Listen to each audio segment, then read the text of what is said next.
கவுண்டமணி சாரை பற்றி பேசணும்னா நிறைய இருக்குது, என்கிட்ட நிறைய இருக்குது.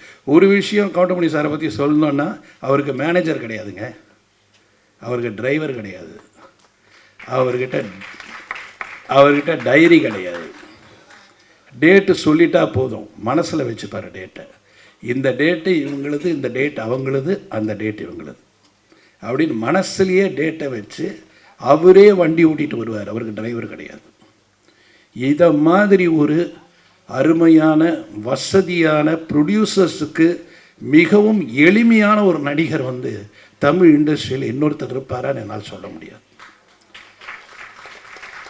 அப்படிப்பட்ட பர்ஃபெக்ட் ஆக்டர் எனக்கு வந்து இன்னொன்று எத்தனை பேருக்கு தெரியணும், ஒருவேளை அது கரெக்டாக கூட இருக்கலாம், தப்பாகவும் இருக்கலாம்.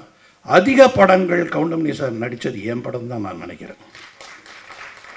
அவரே சொல்லுவார், 24 படத்துக்கு மேலே நடிச்சிருக்கார் என் படத்தில்.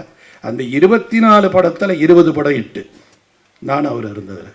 இதில் என்ன வேடிக்கைன்னா, நான் வந்து ஒரு 4 பேஜ் டைலாக் எழுதிட்டு சத்யராஜ் சாருக்கும் கவுண்டமணி சாருக்கும் வந்து டைலாக் சொல்லுவேன். அந்த 4 இவங்க 2 பேரும் வந்து 6 ஆக்கிடுவாங்க.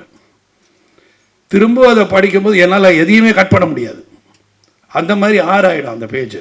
அது மாதிரி 2 பேஜ் கொடுத்தா 4 ஆகிடும். இப்படி வந்து அந்த பேஜஸில் சரி அதில் என்ன ஃபில்டர் பண்ணலான்னு பார்த்து அதில் என்ன ஹைலைட்னு பார்த்து காமெடி பண்ணும் பொழுது இந்த 3 பேருடைய சக்ஸஸுக்கு காரணம் இந்த டீம் தான், அவங்க கான்ட்ரிபியூஷன் தான். அதாவது எல்லா படத்துலையுமே ஒரு கான்ட்ரிபியூஷன்றது ஆர்டிஸ்ட்கிட்ட இருந்து இருக்குது.